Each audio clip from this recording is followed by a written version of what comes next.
I'm going to do a super quick video how to remove an axle out of an older Polaris. This is the 2001 Sportsman. I've done a couple of these and this has worked. I guess these are kind of difficult to get out of the transmission right over here. But the method I use seems to work. There's no guarantees for you. But if you're at this point where you have it all apart, I like to bungee up the upper control arm with the sway bar link disconnected. And then all I do is just put a piece of cardboard back in here.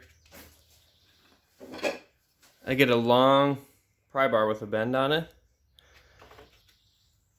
and stick it in behind there. Take my little persuader tool. Give it a few whacks. And she pops right out of there. Again, I don't know if this is going to work for every case, but for me, and this thing was all rusted too. And it came right out. Maybe that'll help somebody. Just be careful.